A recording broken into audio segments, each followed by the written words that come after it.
With a 2.5 billion fan base, cricket is the most popular sport in the world after soccer. Though the early origins of the game are still debatable, most of the rules with respect to number of stumps, the size of the bat and the ball were formulated and finalized around the early to the late 18th century. But there is no doubt that the sport got popularized by the British within their colonies between the late 18th century and the early 19th century. The pastime of the British colonizers was picked up by the natives, and it gradually evolved into a competitive sport at the national level. Welcome to The Why in History. I am Ajay Kaur, and today we take a look at the origins, the evolution, and the globalization of the sport of cricket through history. In 1617, the future Lord Protector of England, Oliver Cromwell, is supposed to have been the first person ever recorded as playing cricket in London. The sport evolved a lot based on learnings, and one of the key evolutions of the rules of the game was that the batsman could not hit the ball twice. And this came about because of two fatalities that happened in the years 1624 and 1647, when two fielders were killed while trying to gather the ball, and the batsman tried to hit the ball again to get it away from the fielder. During the reign of Charles I, from 1625 to 1649, the English gentry took a lot of interest in the game, primarily because it offered a chance to gamble. It was also during this time that the sport got exported to English colonies, primarily in North America and the West Indies or the Caribbean. The oldest sports team in history, the Meacham Cricket Club, was formed in 1685 in London and exists to this day. Just a word of caution, the Meacham Cricket Club should not be confused with the MCC, which is the Marylebone Cricket Club, which was formed in 1787. Throughout the 18th century, the popularity of cricket exploded in England, and as the British Empire expanded, the game was played wherever the British went. By the end of the 18th century and the beginning of the 19th century, cricket does appear in the records of many parts of the British Empire. For example, Barbados in 1780, Canada in 1785, Australia in 1804, South Africa in 1808, and India in 1792. There was a brief lull in activity around the game due to the Napoleonic Wars in the early part of the 19th century. But in 1839, Sussex was the first English county club to be formed, and the rest followed suit by the end of the 19th century. Cricket started with underarm bowling, which evolved to round arm around 1800, and in 1864, overarm bowling was legalized. And that is why cricket historians date the start of modern cricket from 1864. 1864 also marked the first publication of the Wisden Cricketer's Almanac, which continues to this day. From 1889 onwards, Wisden started publishing the Cricketers of the Year.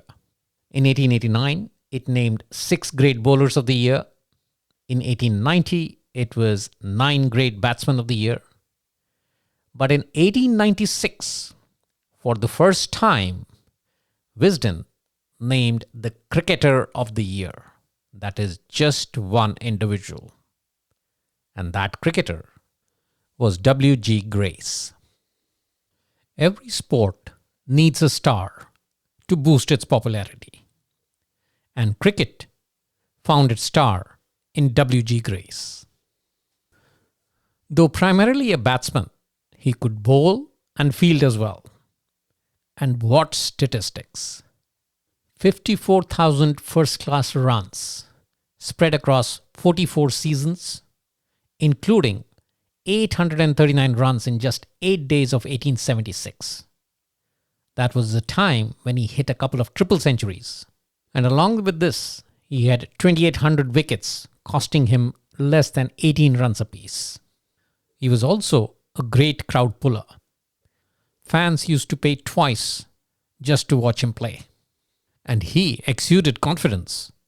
It is said that once, upon being given out LBW, Grace walked up to the umpire and stated, "People come to watch me, not you."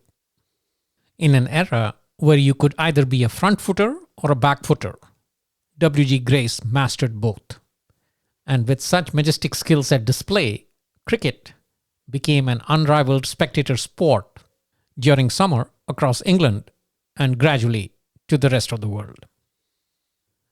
Around this time, in 1877, the first Test match was played, and Australia beat England by 45 runs in Melbourne.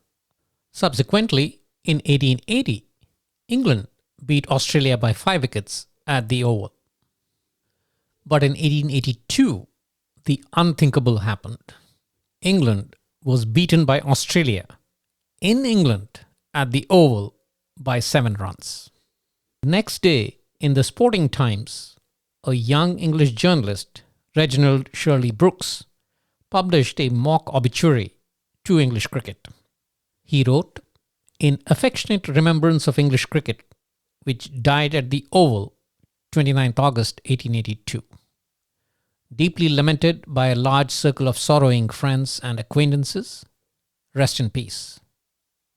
Please note, the body will be cremated and the ashes taken to Australia." The body will be cremated and the ashes taken to Australia.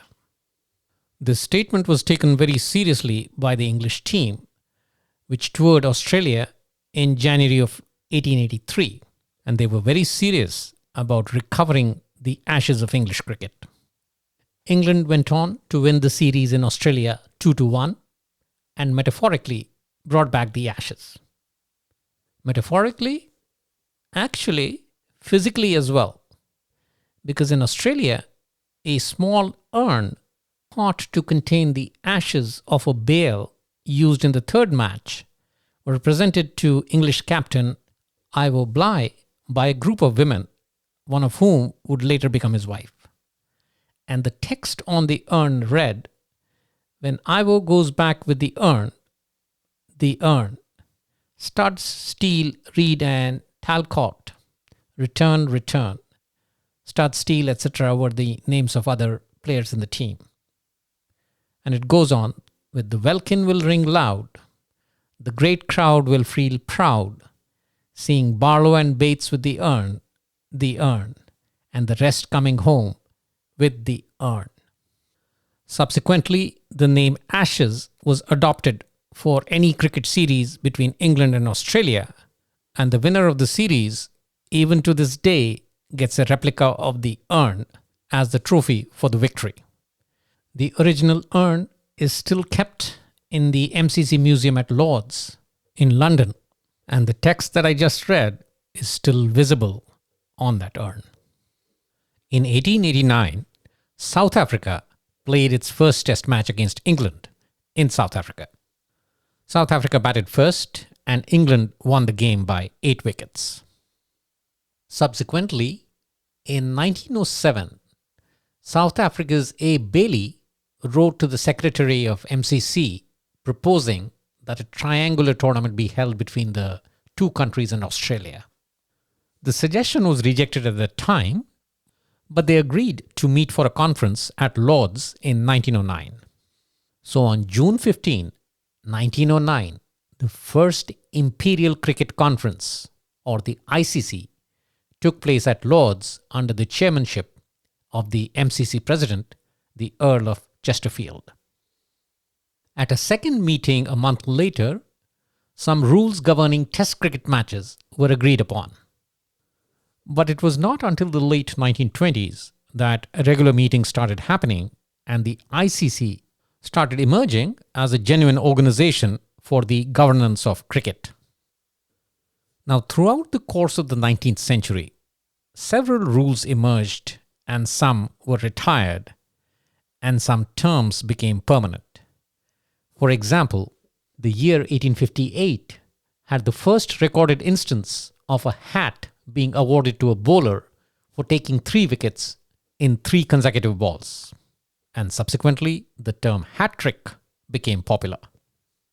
In the year 1910, 6 runs were officially awarded to any hit over the boundary. Prior to that, a batter received 6 runs only for hits outside of the ground. In 1928, the West Indies played their first Test match against England at Lord's, and England won the game by an innings and 58 runs. Ernst Tilsley scored a century for England in the match. In 1930, New Zealand played its first Test match against England at Christchurch, and England won the game by 8 wickets. Duleep Singh Ji was the top scorer for England across 2 innings, scoring 49 runs in the first innings. And yes, the same Duleep Singh Ji, after whom one of India's domestic championship trophies, the Duleep Trophy, has been named. Also in 1930, a new phenomenon from Australia set foot on the English soil for his first Ashes series in England. He scored 974 runs in 5 Ashes tests, which is still a record for any test series. The phenomenon? Donald Bradman. And this phenomenal batting by Donald Bradman had the entire English cricket management and players worried if they would ever win the Ashes again as long as Bradman was playing. So for the upcoming 1932-33 Ashes series, which was to be played in Australia, Douglas Jardine was appointed captain, and his primary job was to figure out a way to contain Bradman during the series. Now, during the last test of the 1930 Ashes series at the Oval in England, there was an interruption due to rain, and when the Australian side came back to play after the rain, the ball was bouncing a little bit oddly, and that gave a little bit of discomfort to Don Bradman and his partner, Archie Jackson. While Bradman did not get hit anywhere and went on to score 232 runs, Archie did get hit a couple of times and seemed out of sorts after the rain interruption. Bradman, too, did not seem to be so sure of his footwork, even though he scored 232, and the English team took a cue from that they could contain Bradman if they could bowl consistently short around the legs with a leg side field to contain any short making on the leg side. At that time, such sort of play was known as leg theory. Essentially, the aim was to bowl consistently on the leg side and have around 6 fielders in the vicinity to catch any defensive stroke while the batsman tried to defend himself. But this leg side theory did not encourage short bowling. You could bowl around the leg stump, keep a leg side field, but you could not bowl bouncers at the batsman because that would be unsafe play. But Douglas Jardine proposed exactly that. Bouncers aimed at the body with the leg side field to stop Bradman from scoring runs. And this was blessed by the MCC and the team management. Interestingly, the first test at Sydney in December of 1932 did not feature Bradman because he was out sick. The English resorted to what would be termed bodyline by the journalists covering the game because the ball was aimed at the body rather than the stumps. Stan McCabe of Australia faced the barrage of bodyline deliveries, scoring a valiant 187 as Australia wrapped up their innings at 360. In response, England scored 524 with 3 centurions, Herbert Sutcliffe 194, Wally Hammond 112, and the Nawab of Pataudi 102. Yes, the Nawab of Pataudi, aka the father of future India captain Mansoor Ali Khan Pataudi, was playing under the English flag. Now, Australia had pace bowlers who could retaliate with the same bodyline tactics against England. But Australian skipper Bill Woodfull felt that the spirit of the game could not be tarnished and decided against any retaliation. Now, it is clear that if Australia had retaliated, then the bodyline tactics by the English could have ended right there, because the English team did not fancy getting hit by the Aussie bowlers.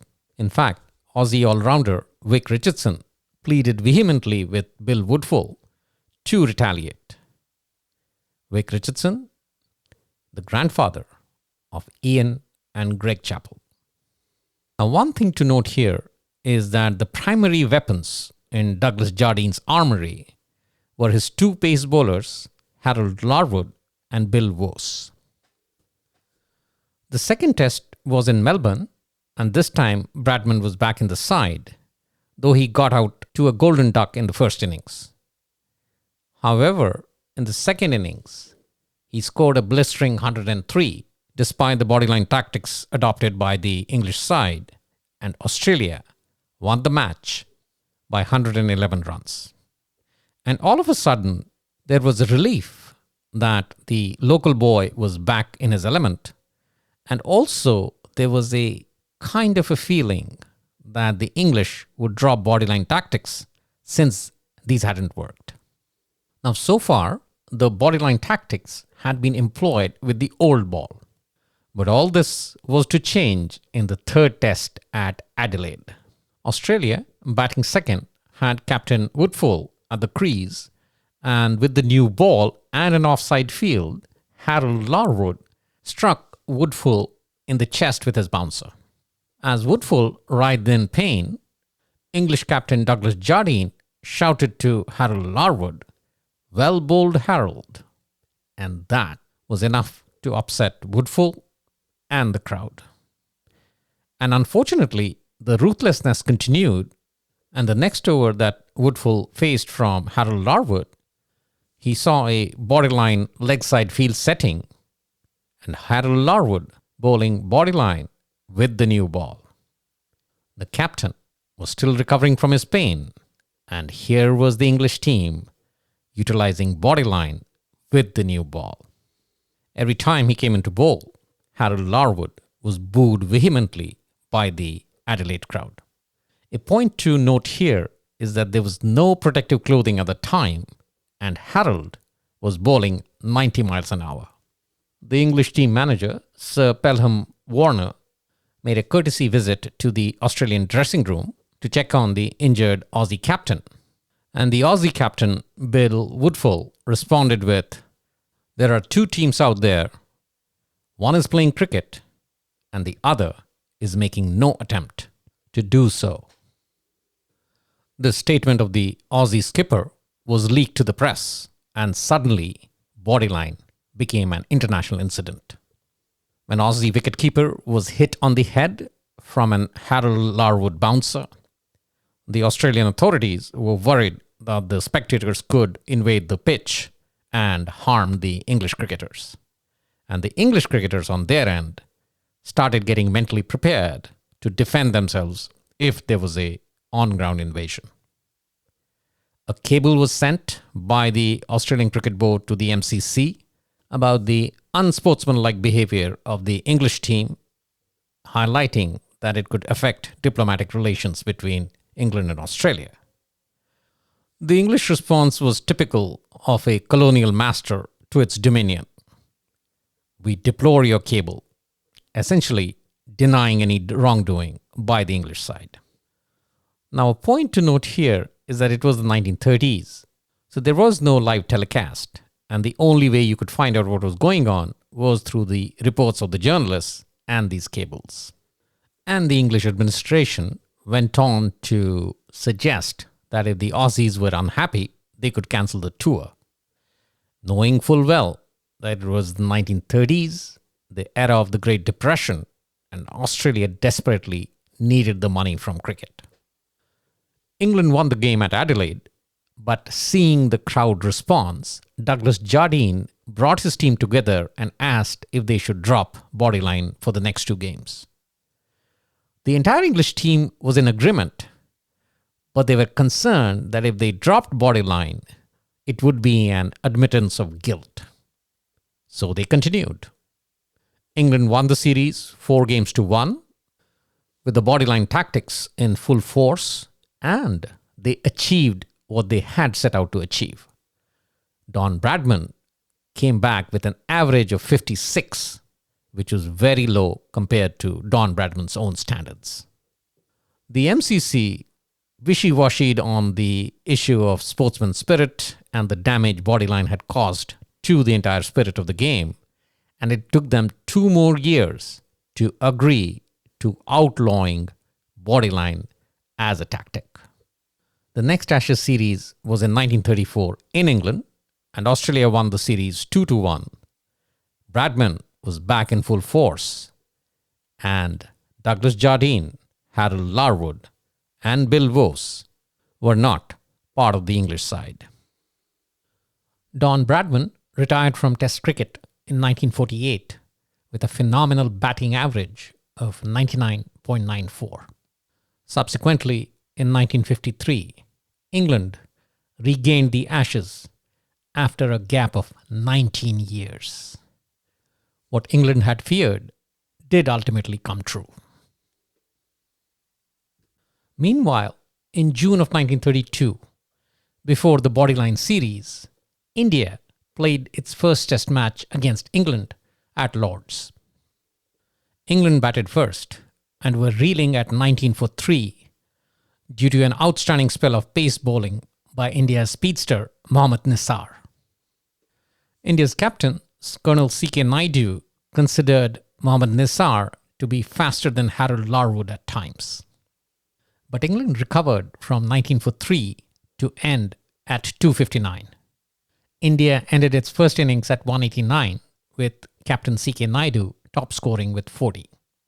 India ultimately lost the match by 158 runs, but India's first 50 was scored by another speedster, Amar Singh, who also hit the first 6 for India in that game.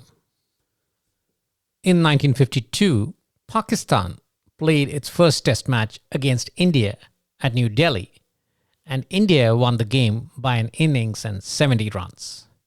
The highlight was an outstanding spell of bowling performance by one of India's finest all-rounders, Vinu Mankad.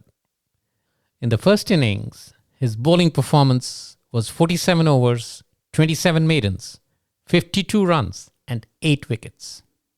He went on to take a fifer in the second innings, finishing the match with 13 wickets.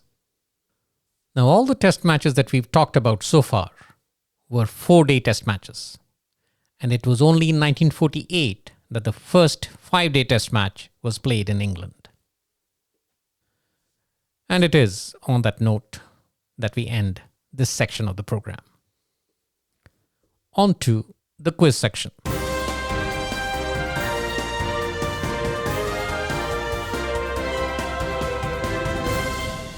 Question from the previous episode. Which body part of Patrice Lumumba was returned to his children after 61 years by Belgium? In 2016, Belgian Police Commissioner Gerard Soet's daughter showed a gold tooth which she said belonged to Patrice Lumumba during an interview with a newspaper. The tooth was subsequently seized by Belgian authorities and in the year 2022 returned to the Lumumba family. So the answer is C, a tooth. Question for the current episode. 9 Indians are in the ICC Hall of Fame for cricket, and there is one Indian in that list from the 1940s through 50s era. Who is that Indian? Is it A, Mohammad Nisar, B, Vinu Mankad, C, Lala Amarnath, or D, Vijay Hazare? Once again, 9 Indians are in the ICC Hall of Fame for cricket, and one of them is from the 1940s through 50s era. Is it A, Mohammad Nisar, B, Vinu Mankad, C, Lala Amarnath, or D, Vijay Hazare? The answer will be provided in the next episode. That's all we have in today's episode. The next episode continues to look at the history of cricket and its evolution past the 50s, going beyond the 80s, including the Packer series of World Cricket. Till then, stay safe and keep exploring the why in history.